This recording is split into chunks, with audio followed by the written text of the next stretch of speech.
Welcome back, everybody. We've had lots of animal rescues here at Gary's in the Shed. Dogs, goats, a cat, and then something really surprising.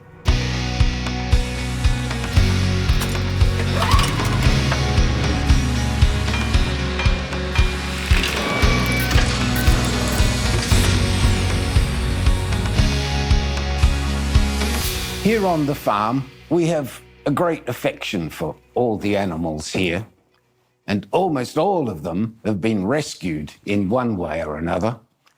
As we explained in our episode Meet the Family, our 3 dogs, for example, were saved when they were found abandoned in a field, thrown there, believe it or not, as newborn pups inside a plastic bag.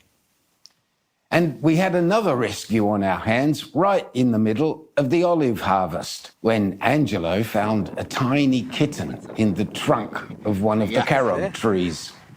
Off to the vet and then the search for a new home.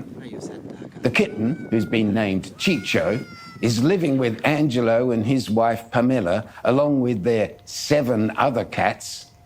And of course, Chicho is growing fast and very attached to Angelo. Now, we don't have an organised animal rescue program here. It just comes naturally to my wife Angelica and the rest of us. And today, I'd like to share the story of how Angelica's passion for saving animals took a very unusual turn. One evening, I was out walking in the fields when I noticed our 3 dogs gathered around something next to a pile of rocks. When I got there, I found the body of a female fox who'd obviously died quite recently.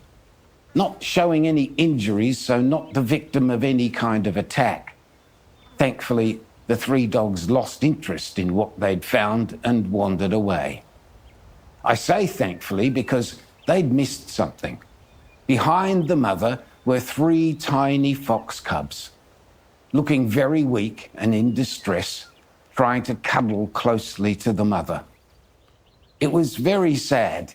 Not sure what to do, I went back to the house and told Angelica what I'd found. Angelica was in the kitchen preparing for dinner guests who were just a few minutes away. I said, "We should probably just let nature take its course, Angie." Now, that was the wrong thing to say. "No," she said, "we have to go, get the cubs, and take care of them." "What about the dinner guests?" I asked. She responded, "The guests, let's go." So equipped with good gloves and a box, we went to save the cubs. Angelica on her knees reached inside the fox's den, and by gently moving the body of the mother, we were able to encourage the baby foxes out of the den and into the box.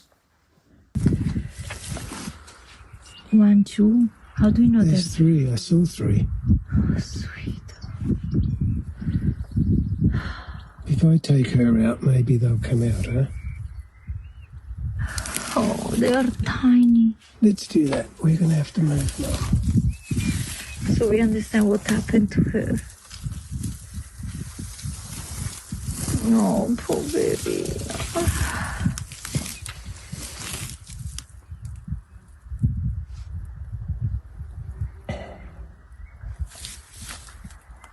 Come, piccolini, vieni.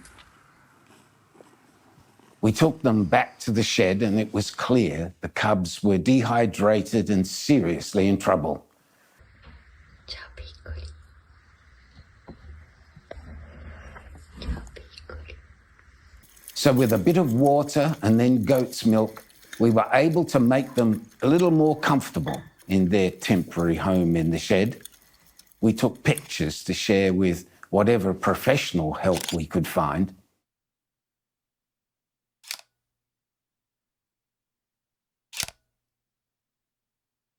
And kept encouraging the cubs to the milk. Are they all eating, Angelo? Tutte e 3, Gary. Foxes are born in the springtime and they're born blind and deaf with eyes and ears opening around 2 weeks of age. of course, entirely reliant on the mother's milk for at least the first month of life. Angelica was right. We saved these little animals just in time. As you'd expect, it took a while to persuade Angelica, no, we can't keep them.